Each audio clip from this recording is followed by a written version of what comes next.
Well, good afternoon and thank you for joining us. This is KTN Newsdesk. My name is Ian Wafula.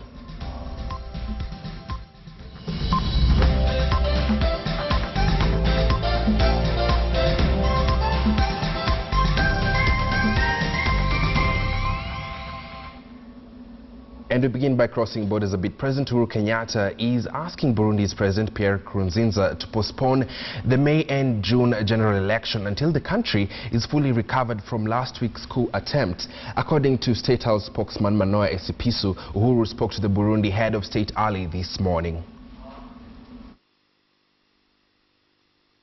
President Uhuru Kenyatta has told Burundi's President Pierre Nkurunziza to postpone elections previously scheduled for May and June after last week's failed military coup. The parliamentary elections were set for May 26th, while the presidential poll was scheduled for a month later on June 26th. State House spokesperson Manoa Esipisu wrote on his Twitter feed that the two leaders, whose nations belong to the East African community, spoke on phone early Monday morning. The two leaders, together with other East African heads of state, were together in Arusha, Tanzania, when the coup attempt in Bujumbura took place. On Sunday, Burundi's Nkurunziza made his first appearance since the attempted coup, warning of a threat from Islamist Al-Shabaab militants and sending a clear message he is in charge of the Central African nation. He gave only a brief statement without even mentioning the failed plot to overthrow him. A group of top generals on Wednesday last week launched a bid to oust Nkurunziza while he was on a state visit to neighboring Tanzania after weeks of deadly street protests over his controversial bid to stand for a third term in office. Nkurunziza spoke about reported threats from Somalia's Al-Qaeda-linked Al-Shabaab militants who have threatened attacks against Burundi and other states that contribute troops to the African Union force in Somalia. Nkurunziza has been accused of launching a campaign of repression against opponents and trying to silence independent media since coup leaders admitted defeat on Friday after fierce fighting with loyalist troops. 17 alleged plotters appeared in court on Saturday, including a former defense minister and 2 top police commissioners, to face accusations of attempting to overthrow the state. Parliamentary elections are due to take place on May 26th and presidential polls on June 26th. Back home now, it is not business as usual at the Narok County offices due to a planned demonstration today. County offices are not operational and security has been beefed up. Security personnel can be seen just patrolling the streets and access to the offices has been restricted. The demonstration is supposedly led by Narok Senator Stephen Ole Ntutu and 4 MPs. These are Patrick Ole Ntutu, MP for Narok West, Korey Olelemen, the MP for Narok South, Moitalel Ole Kenta, the MP for Narok North, and Johanna Ngeno, MP for Emarua Dikirik. This is just one of the series of demonstrations that have taken place in Narok Town, organized to oppose the leadership of Governor Samuel Ole Tunai. The senator and MPs say they will collect signatures from the 50,000 voters in Narok Town to petition the president over the removal of the governor from office. Tension is high in Narok Town, with most of the businesses still operating but expected to be closed before the demonstration starts, with border operators complaining about the expected demonstration that it will paralyze the operation.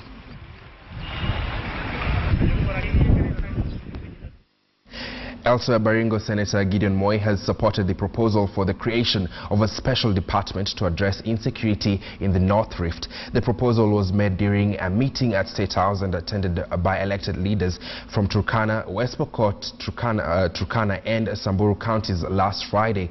This was just a day after a similar meeting took place at the Deputy President's office in Karen. The senator was addressing a peace rally at Loruk town on the border between the two counties. Niko na furaha kusema tumeelezwa tutapata not full ministry but a department within the office of the president ambayo itakuwa na deal with the issues of the North Rift affairs, not specifically with cattle rustling and development. Sabi mambo yote lazima yende pamoja na maendeleo. Iko mambo ya compensation, wale ambao wamepoteza mali zao, tukasema iweko hapo. Iko sasa tuseme tutafungua mashule watoto wetu warudi shule, serikali lipe the rehabilitation of the schools. And as the nation comes to terms with the recent massacre in Nadome, observers are asking, did the church abort a revenge attack planned following the Nadome massacre? A dialogue between a section of clergy and leaders from the warring communities may have diffused another massacre as government retreated to its usual tough talking.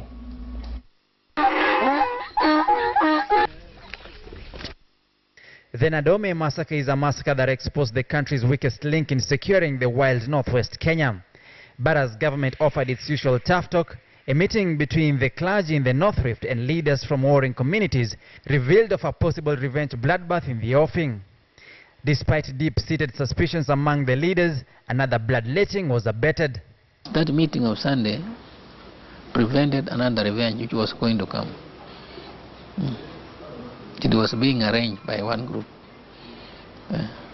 And when we pleaded the leaders to stop revenge for the time being, the message reached.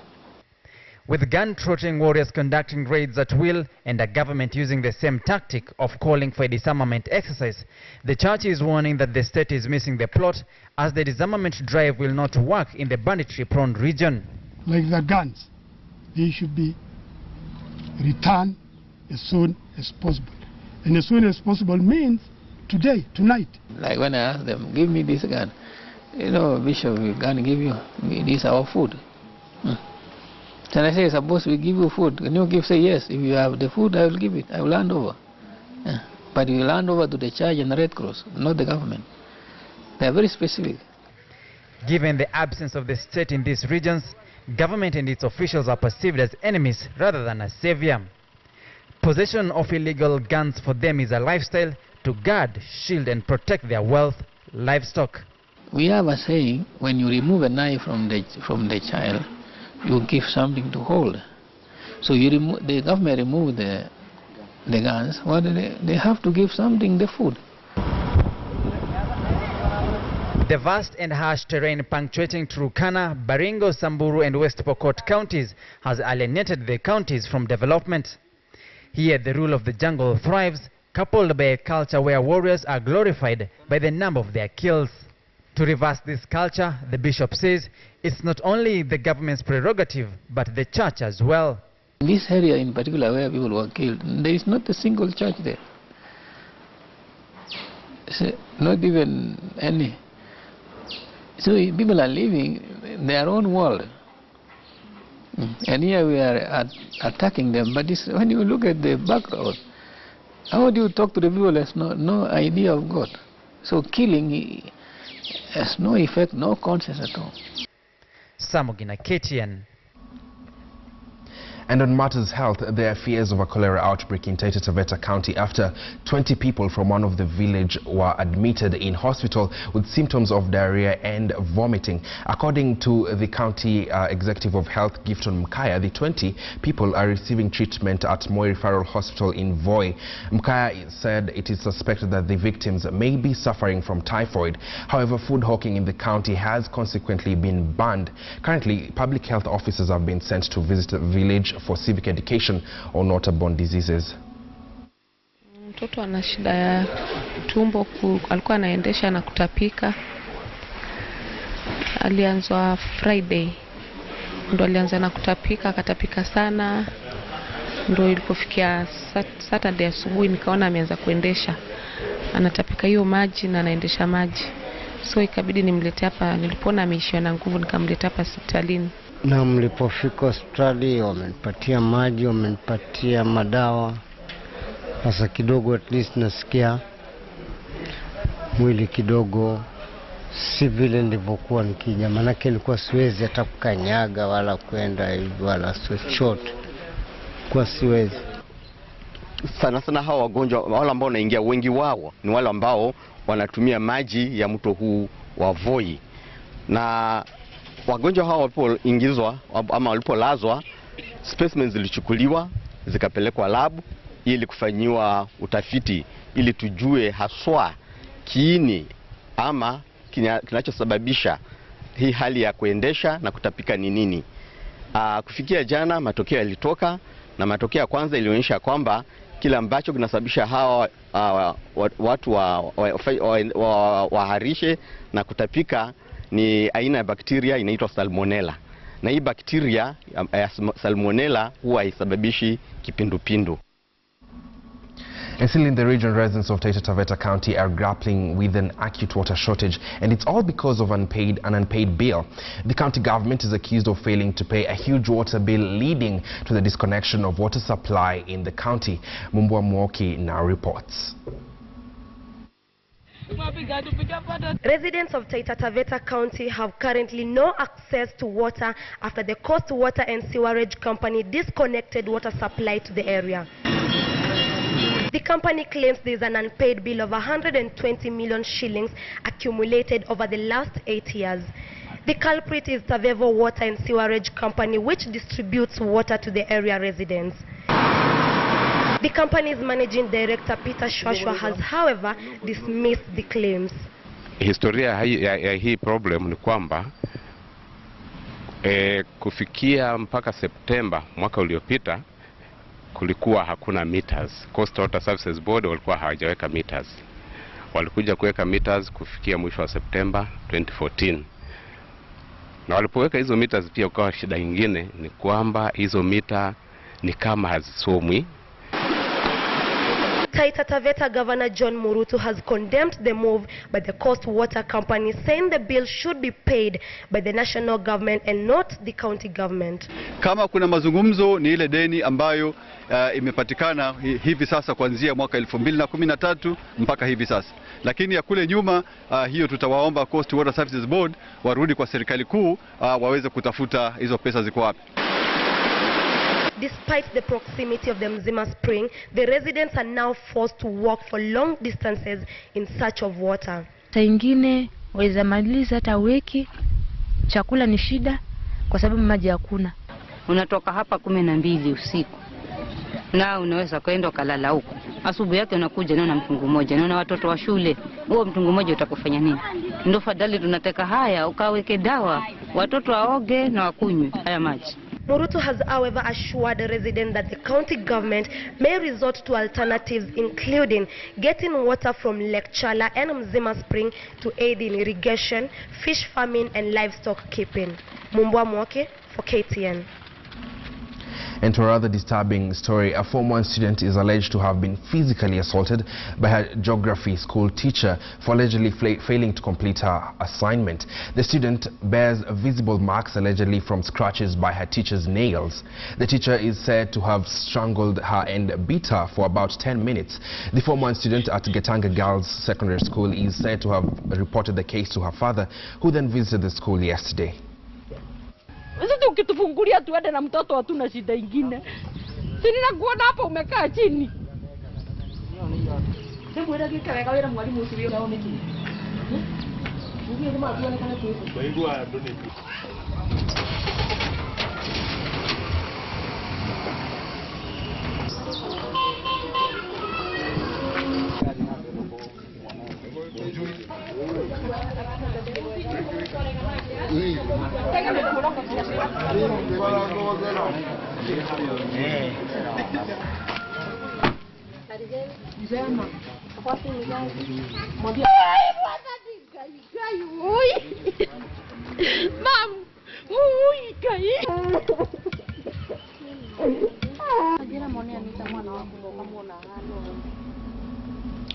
Quite disturbing. Well, pomp and color marked the Groove Awards held in Karatina, Nyeri County yesterday. The celebrations marked 10 years since the inception of the Groove Awards. More than 2,000 young men and women flocked the Karatina Stadium for the event. It was the first time that the Groove Awards was being held in Nyeri County, and business operators cashed in on the huge sales. The fare from Nyeri town to Karatina was raised from 70 shillings to 300 shillings. Among the performing artists were Size 8, DJ Mo, Daddy Owen, Bahati, Willie Paul, Alice Kamande, Grace Mwai, and many others.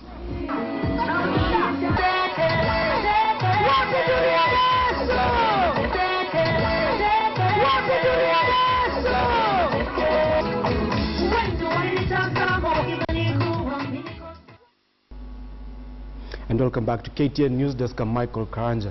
Now, talk to any Kenyan and perhaps even around the world, and perhaps no one really doesn't know what M-Pesa is all about. It's one of those things that since 2007 has been endeared to most people and to Kenyans who basically changed the way that they do business. But away from that, did you know this M-Pesa Foundation 2 weeks ago announced that they will be constructing an academy just to help in the education sector? And just to help us understand more about that, I'm joined by the M-Pesa Foundation Executive Director, Les Bailey, to kind of decipher about this. Les Bailey, M-Pesa Foundation started 2010. Perhaps just to start us off, what's the mandate for the foundation, as it were? Okay, Michael. Our mandate is to, well, first of all, change the lives of Kenyans. Yep. And we do that by, we look at a small number of long-term sustainable projects. Yep. So we're quite different from the Safaricom Foundation in that they look at a large number of smaller one-off projects typically, whereas our projects are going on for anywhere between 2 to 5 years, and the academy that we're building is very, very typical of that kind of investment. When we had wind about this project the first time, 3 billion shillings in developing or building a new school, perhaps the first question that came into mind was why not support an already existing school, and why just go after, why the need to build a whole academy or school that will actually go into that investment in the education sector? Okay, we have actually been supporting the Starehe Girls Centre for the last 5 years, and we've done a lot of work there. We've built classrooms, dormitories, science laboratories, recently completed sports facilities as well. So we have been supporting other educational institutes. But what we realised was that the work and the success that Starehe Girls Centre has on the lives of young, economically disadvantaged girls, we felt that we could extend that by building our own academy. And so that is what we have decided to do, and work is underway. The building work has been going on for nearly 6 months, and it will be an academy with a capacity for just under 1,000 children. It will be a mixed, fully boarding secondary academy, following the 844 system. We believe that, you know, we're good Kenyans, so we need to support the Kenyan education system. But what we also want to do is perhaps try to overcome some of the problems in the existing system. Perhaps the question perhaps I would have asked, did you identify a need where perhaps education investment, because you know most companies when they come to social responsibility projects that they endear to, always tend to focus on certain aspects. So in terms of education, health and even environment, did you identify a need especially in that area perhaps that was not quite adequately being addressed? Yeah, you're right. We do support health, particularly maternal health. We do support the environment, and we support education as well. But we see that education isn't just about providing a school laboratory, or isn't just about providing a dormitory. We believe it's a much more rounded process than that, whereby children are encouraged to explore much more. So rather than just going into a classroom, sitting in front with the teacher at the front, the teacher reading the notes, the children writing them down and memorising them, that's what we want to get away from, because we believe that Kenyan students really do have a tremendous ability to use technology, for example. So we really want to build technology into the school. We want to get away from the traditional way of learning, whereby the children, they have the ability to work outside of the traditional classroom. So we envisage that all of the children will either have a laptop or a tablet. The entire school is Wi-Fi enabled, and we will encourage them to use the internet. We will encourage them to find out for themselves, and therefore they're learning, we believe, much quicker. Because so it's basically changing what's existing in terms of how education is delivered to children. Absolutely, yes. I think it is more, we see it's more about, more than just getting results in the KCSE. Right. Final question before you go is enrollment process. We know the school is basically geared towards the needy. So how is that process going to be done? So are we going to be going using KCP results to enroll students, or how are you going to be doing that? Okay. The admission process will start in a couple of weeks' time. There is an application form that's available in all the county education offices and also through the Kenya Primary Head Teachers Association, and it will be geared partly towards what the children are expected to get in KCPE, but also we want to try to identify the potential leaders, entrepreneurs, the thinkers, and so therefore as part of the application form there is an area where the child actually has to, or the applicant has to actually write down, for example, what have they achieved in their local community, what do they see that they can get from becoming a member of the M-Pesa Foundation Academy. Getting them in line to become greater leaders. Absolutely, I think that's it, leaders of Kenya and Africa we see. All right, thank you very much. Has been Les Bailey, Executive Director for the M-Pesa Foundation, just telling us more about what the academy that they're actually going to be starting in 2016 is going to be offering to students, and actually how changing the way education is delivered. Well, and that story from Ethiopia brings us to a close this afternoon. But tonight, remember that Francis Ontoma brings us a return to Mpeketoni, where he'll be revisiting the residents of Mpeketoni and just have a look at 1 year later since that deadly attack that left scores dead. Be sure to catch that at 9 p.m. My name is Diano Fula. Do enjoy the rest of your viewing.